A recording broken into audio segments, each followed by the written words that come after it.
Muito bem, igreja, esta manhã nós temos o privilégio de termos presente conosco o pastor Kenner.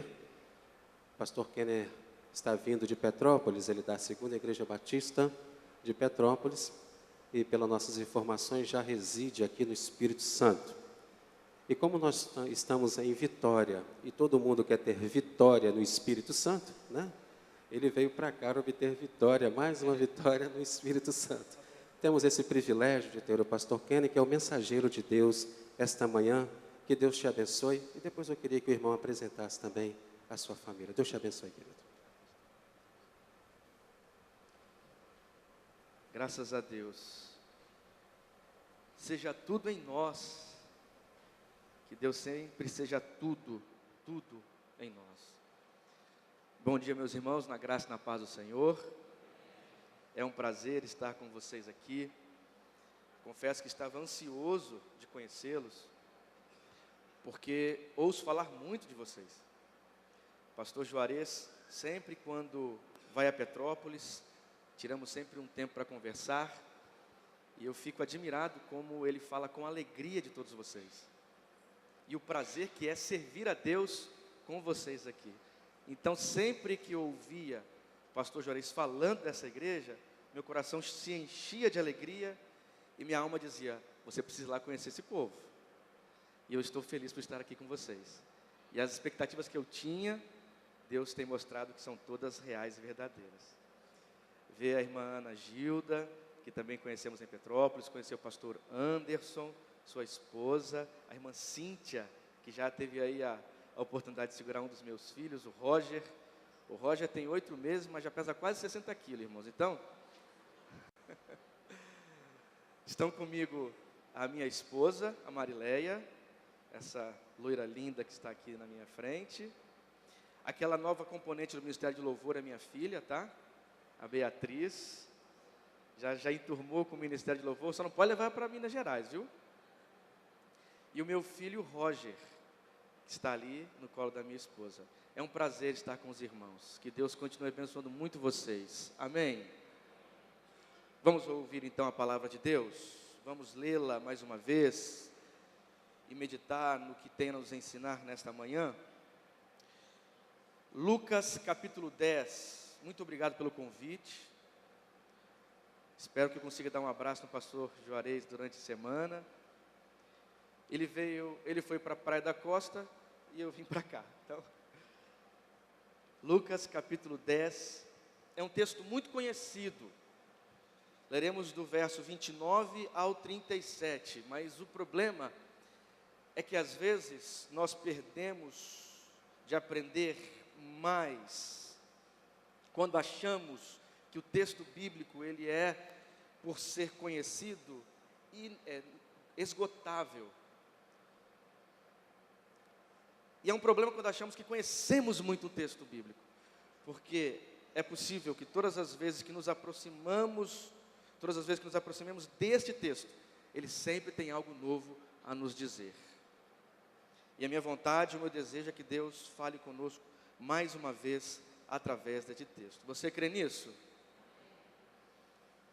Lucas capítulo 10, verso 29 diante diz: ele, porém, querendo se justificar, disse a Jesus: e quem é o meu próximo?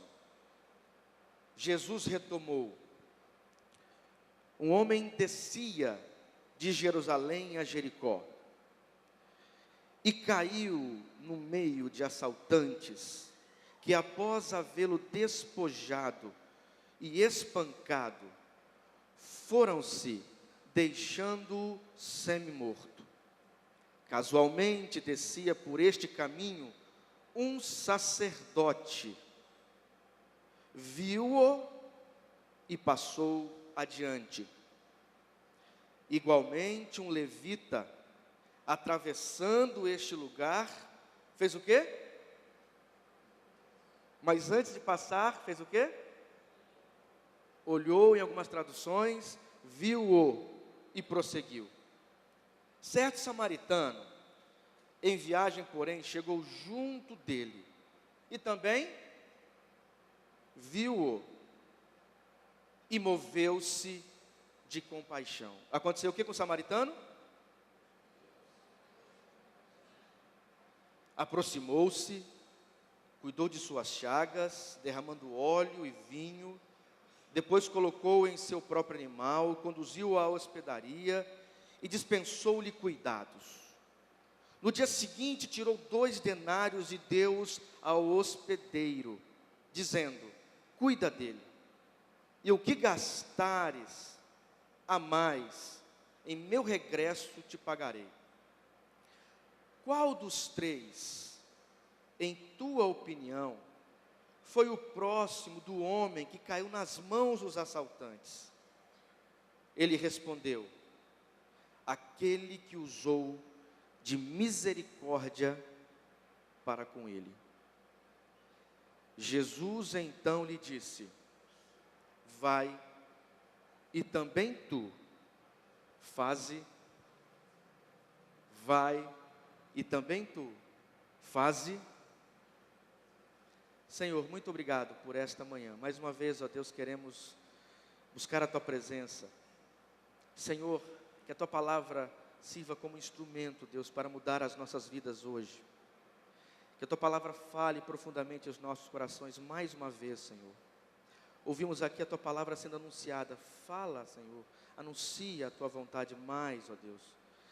E que o teu poder e que a tua presença faça toda a diferença na transmissão e exposição da tua vontade das Escrituras, Senhor. Deus, é assim que eu oro e creio, em nome de Jesus. Amém. A fé cristã, ela é uma caminhada. E é interessante que até nós mesmos precisamos compreender que não somos seres acabados. Ninguém nasce pronto. Aprendemos coisas, desaprendemos outras. Nós estamos num processo contínuo de acabamento. Nós não somos prontos.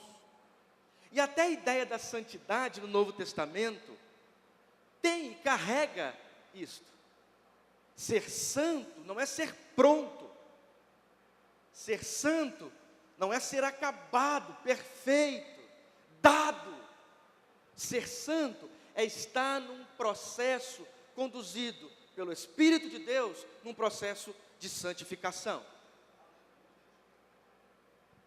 Se nós dermos uma observada no Evangelho de Lucas, nós perceberemos que o evangelista faz questão de estruturar o seu discurso sobre Jesus a partir da lógica da caminhada. Em Lucas, no Evangelho de Lucas, capítulo 9, verso 51, até o capítulo 19, verso 27, Jesus está em uma caminhada em direção a Jerusalém. Só que não é uma caminhada qualquer, pastor. É uma caminhada, vamos dizer, pedagógica. É uma caminhada de instrução. É uma caminhada de aprendizado. Jesus vai andando, ensinando. Jesus vai andando e modelando. Jesus vai andando e mostrando o caminho pelo qual estes que o ouviam deveriam também depois continuar. Até mesmo em Atos dos Apóstolos, você vai encontrar os irmãos sendo chamados aqueles que estão no caminho. E é uma caminhada radical. Quando nós lemos esse texto, Lucas capítulo 10, nós estamos neste bloco, que costumamos chamar de caminhada com Jesus. Jesus está indo a Jerusalém, são seus últimos dias, ele precisa preparar o povo, seus discípulos, para que dessem continuidade ao projeto do reino de Deus, e agora caminhando ensina o que precisavam aprender. Quando chegamos no capítulo 10, nós temos uma espécie de eixo, centro destes ensinos. É como se aqui tivéssemos o resumo do que seria esta caminhada tão radical de Jesus. Logo no início dela nós sentimos o peso de radicalidade dessa caminhada. No capítulo 9, lá no verso 57, quando Jesus já começa essa caminhada com os seus discípulos, diz que enquanto eles passavam de viagem, alguém lhes disse na estrada: eu te seguirei para onde quer que vás. Ao que Jesus respondeu: as raposas têm covis, as aves do céu ninhos, mas o Filho do Homem não tem nem onde reclinar a cabeça. Aí o outro disse, segue-me. Este respondeu: permita-me ir primeiro enterrar meu pai. Ele replicou: deixe que os mortos enterrem os seus mortos. Quanto a ti, vai anunciar o reino de Deus. Outro que desejava essa caminhada disse-lhe ainda: eu te seguirei, Senhor, mas permita-me primeiro despedir-me dos que estão em minha casa. Jesus, porém, lhe respondeu: quem põe a mão no arado e olha para trás, não é apto para o reino. É uma caminhada radical, não tem meio termo. Ou é, ou não é. Ou está, ou não está. É possível maquiarmos, mas não é possível enganarmos. Quando chegamos no capítulo 10 de Lucas, então encontramos de alguma maneira o que significa esta caminhada. Quais são os projetos para esta caminhada? E a profundidade da radicalidade desta caminhada. E é sobre isso que eu quero falar esta manhã. Estamos querendo caminhar com Jesus, amém? Quem não quer caminhar com Jesus aqui? Agora, quem quer? Querem mesmo? Queremos mesmo? Então precisamos levar até as últimas consequências a radicalidade dessa caminhada. Observando o texto aqui de Lucas capítulo 10, nós estamos diante de um embate. Um embate, vamos dizer, teológico.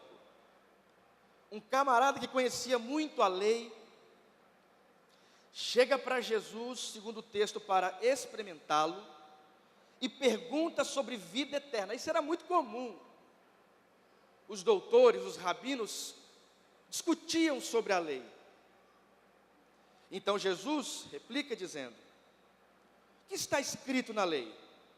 Como lês? Ele então respondeu: amarás o Senhor teu Deus de todo o teu coração, de toda a tua alma, com toda a tua força e de todo o entendimento, e ao teu próximo, camarada bom de Bíblia. Ele usou um artifício aqui muito conhecido na época, conhecido como Midrash. Juntou dois textos para dar uma resposta. Juntou Levíticos 18 e juntou Deuteronômio 6. Juntou os dois e deu a resposta para Jesus. Aí Jesus então faz uma pergunta muito séria e que tem muito a nos ensinar, especialmente sobre essa parábola que tanto conhecemos. Ele pergunta: mas Jesus disse: respondeste corretamente. Não, antes, a ti mesmo. Jesus disse: respondeste corretamente. Faze isto e viverás. Ele, porém, querendo se justificar, disse a Jesus. O que ele disse a Jesus? Quem lembra? Quem é meu próximo? Em Levíticos, lá que é citado, no capítulo 18, você vai perceber que o próximo é aquele que pertence ao povo. Lá em Levíticos 18 diz que não deveria se irar, nem atingir, e amarás ao teu próximo como? Na perspectiva legalista, na qual este doutor da lei estava, a ideia do próximo era limitada aos que pertenciam ao povo, ao que estavam juntos, aos mesmos, aos iguais, aos que pertenciam àquele círculo dos conhecidos.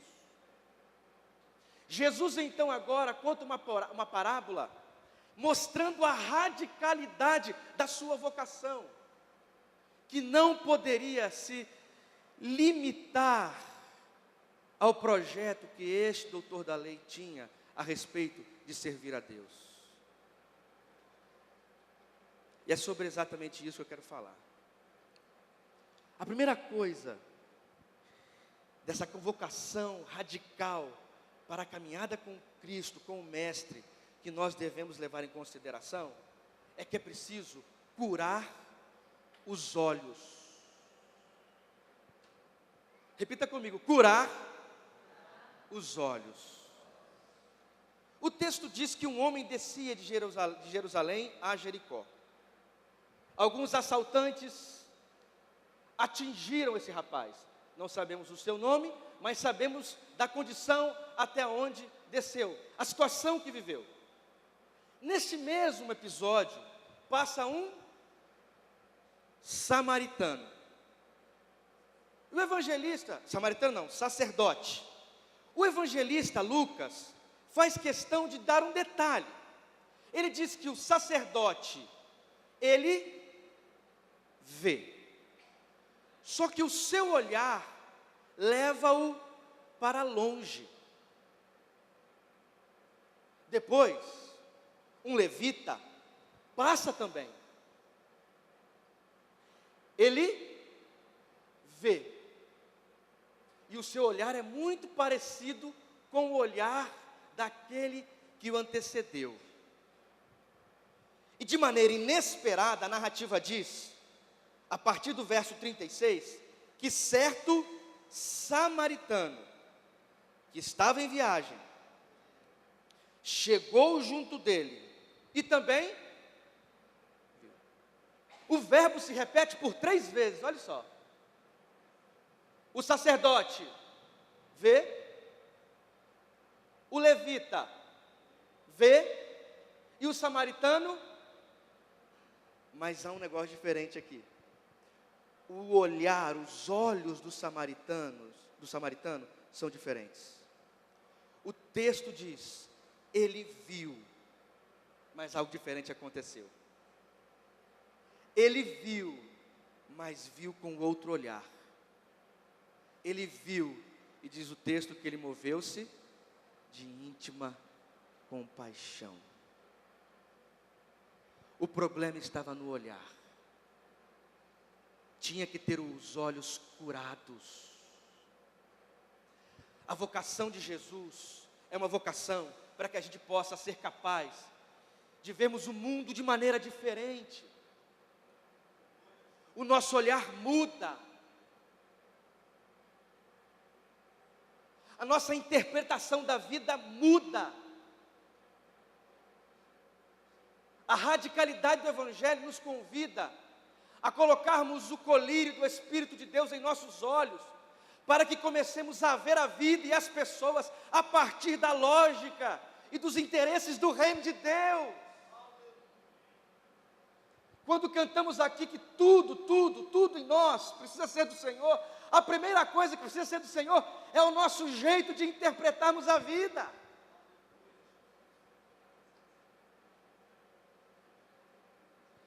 Quando nos convertemos ao Evangelho, quando aceitamos a caminhada do Senhor, e a caminhada com o Senhor, a vida ganha um outro sentido, as pessoas ganham um outro sentido. O meu olhar deixa de ser um olhar frio, e se torna um olhar mais quente. O meu olhar deixa de ser um olhar insensível, e torna-se um olhar mais misericordioso. O meu olhar deixa de ser um olhar somente para mim mesmo, para os meus desejos, para os meus objetivos, para os meus projetos, para a minha vida. Eu deixo de olhar a vida a partir de mim mesmo e começo a olhar a vida a partir do projeto do reino de Deus. O caminhar radical de Jesus não é simplesmente para fazermos parte de uma denominação ou entrarmos e sairmos de dentro de um templo. A vocação do Evangelho é a vocação para curarmos os olhos. Olhos doentios, alma adoecida. Olhos curados, experiência profunda com Deus. Há um poeta muito conhecido no Brasil, Carlos Drummond de Andrade. Ele diz algo muito interessante em um dos seus poemas. Ele diz assim: se os homens e as mulheres voltassem a chorar com as mazelas da humanidade, nós teríamos um outro dilúvio. Eu me aproprio disto que ele diz e digo o seguinte: se nós que estamos numa caminhada radical com Jesus voltássemos a chorar, aconteceria assim um imenso dilúvio, mas de transformação de vidas, de impacto profundo em nosso país, uma transformação enorme em nossa estrutura e a presença muito mais real do Espírito de Deus na nossa sociedade. Curar os olhos, pelo que choramos, os nossos olhos fitam o quê? Como interpretamos a vida, a partir do que usamos de instrumento para interpretarmos as pessoas. Nesta manhã, eu convido, se ainda você não entendeu isso, a entrar nessa caminhada radical com Jesus, com os olhos curados, sarados, para a glória dele. Bom, a caminhada com Jesus é radical, mas não para por aí. Primeiro curamos os olhos. Os olhos precisam ser curados. Tem que transbordar misericórdia. Tem que transbordar cuidado. Tem que transbordar amor. E ele continua com essa parábola ensinando mais uma coisa sobre essa caminhada radical. Ele fala sobre a arte da aproximação. A arte da aproximação. O texto diz que o samaritano viu, moveu-se de íntima compaixão, mas não foi simplesmente uma expressão emotiva de um olhar qualquer.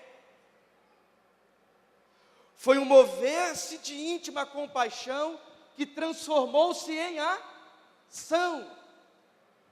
E o texto diz no verso 34 que ele aproximou-se, cuidou de suas chagas, derramando óleo e vinho, depois colocou em seu próprio animal.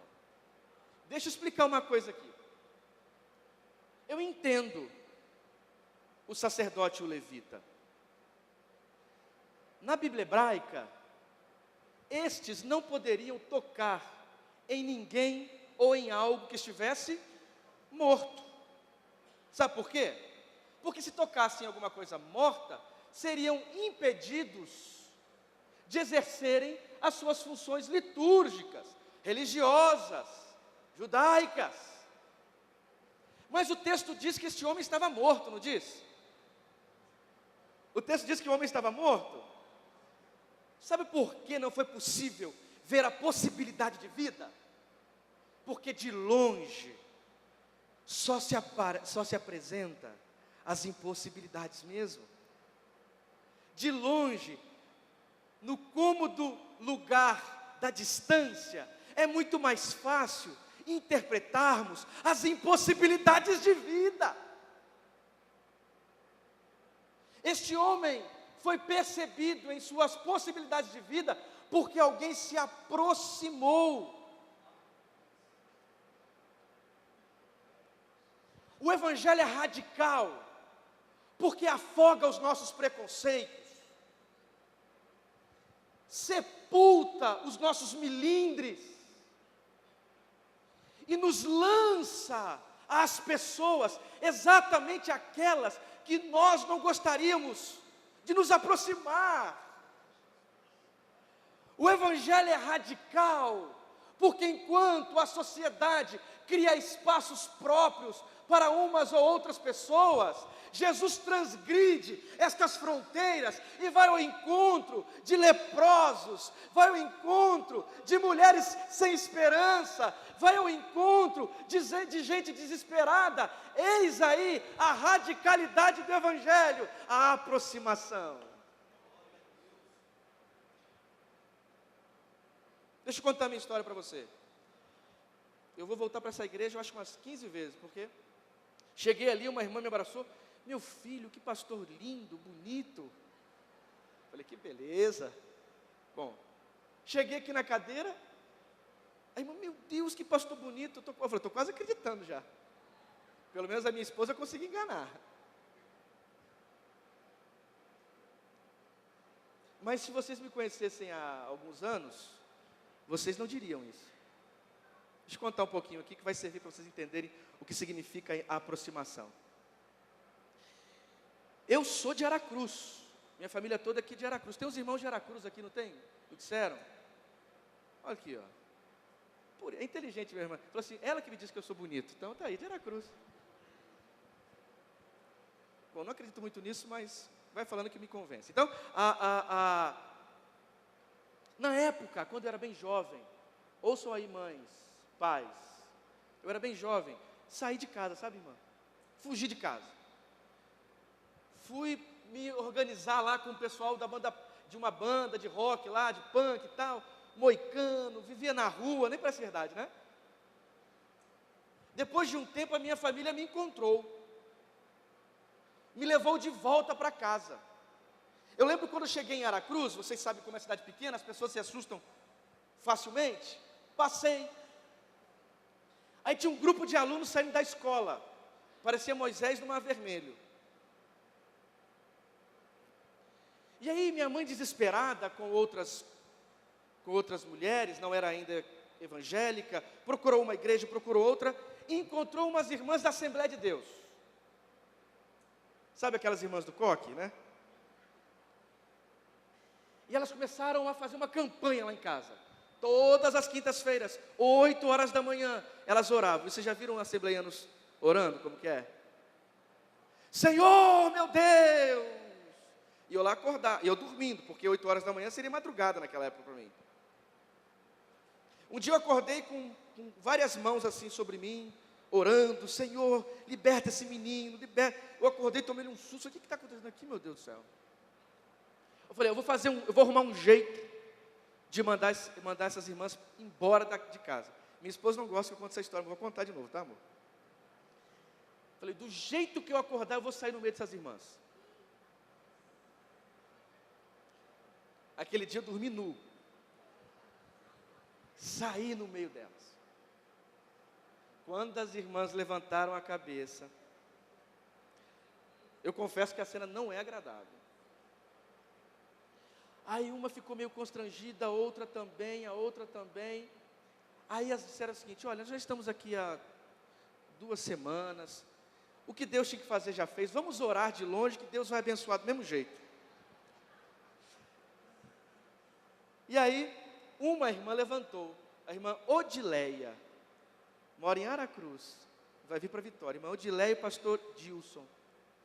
Ela disse assim, eu não saio dessa casa, enquanto esse menino não estiver lá na igreja, cantando no coral dos jovens. Sabe o que aconteceu? Eu estou hoje aqui pregando a palavra de Deus para vocês. Sabe por quê? Porque alguém que estava de longe, no conforto do decreto da impossibilidade, ao ver a minha imagem, se aproximou e foi usada por Deus, por conta da radicalidade da caminhada do Evangelho. Meu irmão, não tem jeito. Caminhar com Jesus é se aproximar. Não é ficar de longe, atingindo, sabe? Decretando coisas. Senhor, faz, mas saia daqui e se aproxime das pessoas, que nós vamos ver o que Jesus pode fazer através da minha vida. E para irmos agora terminando, a radicalidade da caminhada com o Mestre tem a ver também com nos transformarmos em espaços terapêuticos.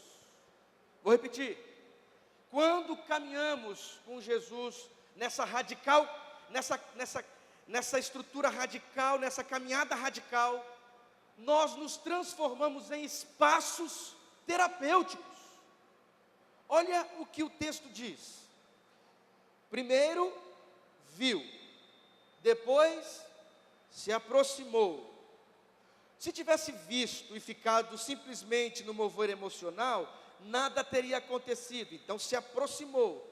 Se tivesse se aproximado, visto, colocado a mão na boca e ficado por isso mesmo, nada teria acontecido. Ele viu, se aproximou e começou um processo terapêutico. Abriu-se um espaço de cuidado. O texto diz que ele desceu do seu cavalo para colocar o rapaz no cavalo dele, no animal dele, colocou o rapaz em seu animal, conduziu-o à hospedaria e dispensou cuidados. Antes, foi em suas chagas, derramou óleo, vinho. Se temos médicos aqui, me ajudem. Óleo serve para aliviar, não é? E vinho para cicatrizar. Esse rapaz, que aqui foi usado como uma figura de linguagem por Jesus, ele deixou o espaço do julgamento precipitado, ele deixou o espaço da insensibilidade e abriu um espaço de cuidados. Imagine isso.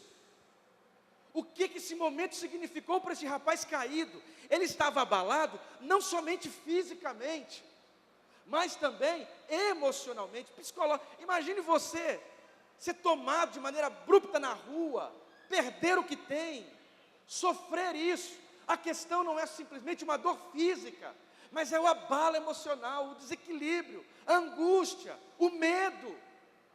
Agora este rapaz cria um espaço no qual este homem caído tem as suas feridas saradas, tem as suas esperanças reavivadas, e o medo passa. Ele se tornou um espaço terapêutico, de cuidado. Às vezes somos espaços para tantas coisas. Somos espaços para acusações indevidas. Somos espaços para palavras indevidas.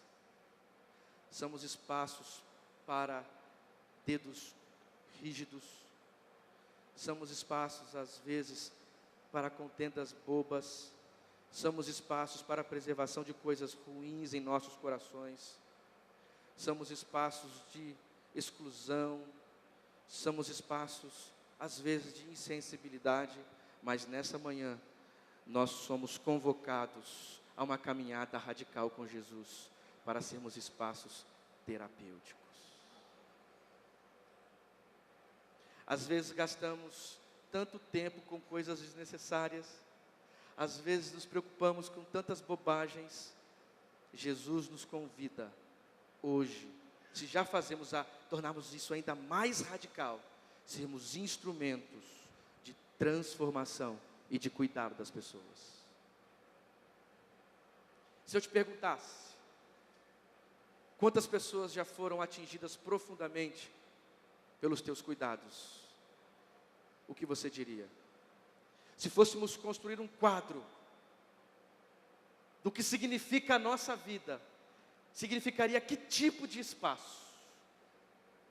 O espaço para o qual fomos chamados é o espaço para cuidado, para misericórdia, para transformação, para renovação das pessoas que nos cercam. Deixa eu falar uma coisa para você aqui. Talvez você esteja esta manhã aqui e se sinta tão desapontado, tão esquecido, amedrontado, como este rapaz dessa história. Saiba que Jesus, o Senhor que fez os céus e a terra, Ele sempre terá um espaço para você, de transformação e de cuidados terapêuticos. É comum encontrarmos pessoas com um sorriso gigantesco, que acumula muita coisa, mas a sua alma precisa de cuidados. Esta manhã é uma chamada radical. Quer caminhar com Jesus? Quer descer com Jesus para Jerusalém? Comecemos então a curar os nossos olhos. E saiba que o jeito que Jesus olha para você não é com um olhar de condenação, é um olhar de salvação. Comecemos a entender um pouco mais sobre a arte da aproximação, porque de longe realmente não há possibilidades, mas de perto sempre há, porque o Evangelho tem poder para isso. e aprendamos, de uma vez por todas, que os espaços que Jesus quer criar são os espaços de ordem e não de caos, de cuidado e não de desespero, de salvação e não de condenação. Amém? Podemos ficar de pé?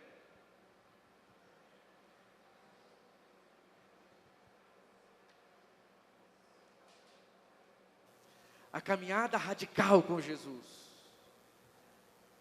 Entregar tudo. Talvez você esteja aqui nesta manhã e precise fazer essa escolha.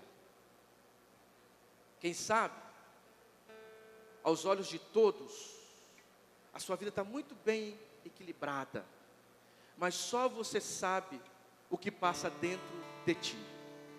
O caos que é. Essa manhã Jesus te trouxe aqui, sabe para quê? Para trazer a calma terapêutica, talvez nessa alma conturbada.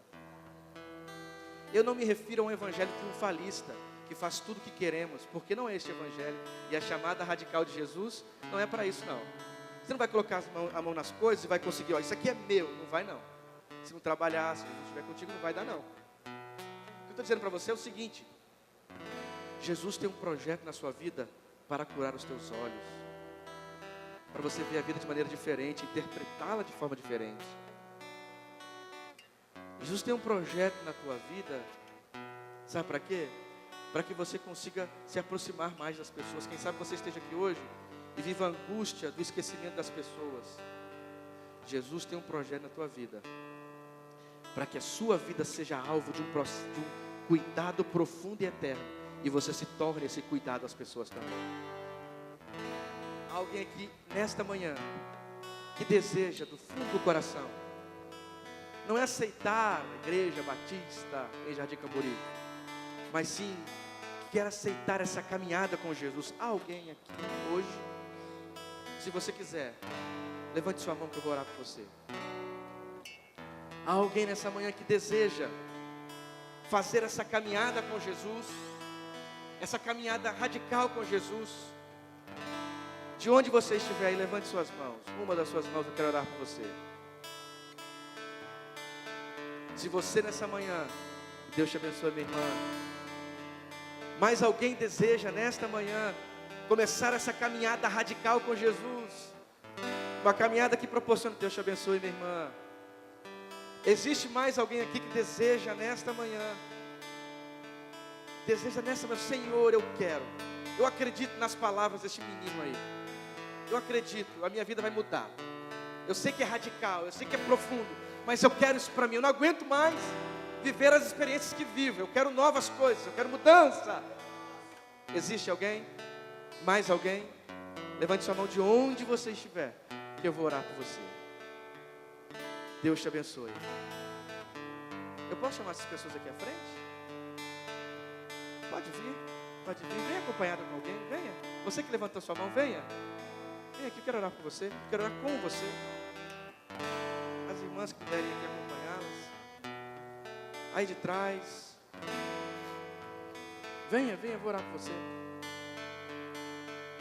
Curar os olhos, ver a vida de maneira diferente, interpretá-la com outros pressupostos.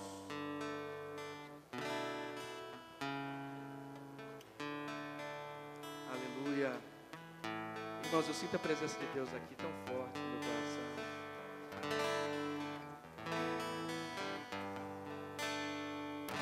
Me permitam fazer outro apelo? Talvez você esteja aqui, deixa eu contar uma coisa. Eu fui pregar num congresso um dia, em Cachoeiro de Macacu. Cadê o irmão que está comigo aqui, que é daquela região? Deus colocou muito forte no meu coração, dizendo que às vezes nós ficamos muito tempo na instituição e perdemos o propósito da radicalidade da caminhada com Jesus. Não é porque somos pessoas más, não é isso não. É porque somos acostumados a tornar natural coisas que não são naturais, a colocar na lógica do cotidiano da vida coisas que precisam sempre ver o evento. Talvez você esteja aqui nesta manhã. Eu falo agora para pessoas que são desta igreja ou das demais, que estão nos visitando, e que precisa talvez do colírio do Espírito para conseguir ver coisas que ainda não consegue ver. Que precisa levar a sério essa radicalidade. Que diante dessas coisas todas que eu falei, deseja profundamente: Senhor, esta manhã eu quero que seja uma manhã axial na minha vida. Eu não estou fora da igreja, eu estou dentro, mas eu quero mais de Ti. Eu quero mais experiências com o Senhor. Eu quero que estas coisas que aqui foram ditas tornem-se tão reais em minha vida, a ponto de eu viver experiências profundas deste tipo. Se você quiser, eu vou orar por você. Você quer vir aqui na frente orar comigo? Quer? Venha, mas venha rapidinho, que o tempo está bem avançado. Se você quiser, venha, eu quero orar com você. Temos aqui o irmão que veio. Se mais alguém quiser vir, venha. Venha rapidinho. Venha, vamos orar juntos. Talvez você diga: Senhor, eu quero mais. Eu quero mais. Senhor Jesus, Deus Santo, Pai de toda misericórdia, de toda graça, que nos convida a uma caminhada radical, Senhor. Muito obrigado, Senhor, por essas pessoas que nesta manhã se decidem, Senhor,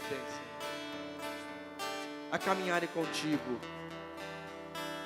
Aceitam a vocação, aceitam, Senhor, aceitam, Deus, esta caminhada tão radical. Deus, abençoe estas pessoas, transforma a vida delas, muda o olhar, a maneira de interpretar a vida, sara, cura, renova. Senhor, que elas entrem no processo terapêutico do Teu Espírito, mudando toda a caminhada, todo o jeito de vida, toda a história e existência diante de Ti, Senhor. Ó Deus, Deus, em nome de Jesus, abençoe a todos nós, esses também que vieram aqui e que querem mais de Ti, que querem mais de Ti. Ó Santo Deus, que a Tua presença faça a diferença em nossas vidas. Que a Tua presença renove a nossa caminhada. Você pode aplaudir o Senhor nessa manhã?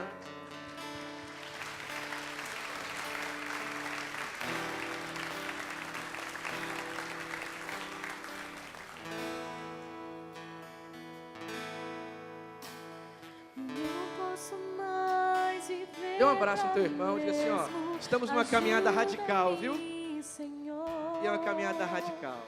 Ensina-me os teus pensamentos, que são maiores que os meus sonhos te dou, os meus planos, meu querer, deixa em teu altar.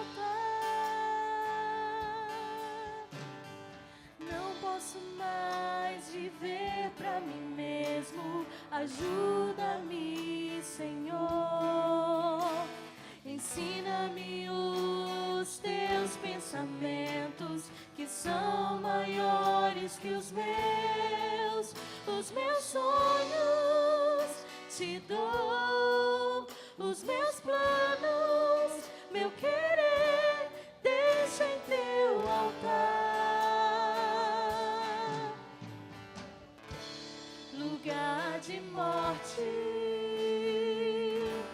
lugar de se entregar, como um sacrifício vivo a Ti.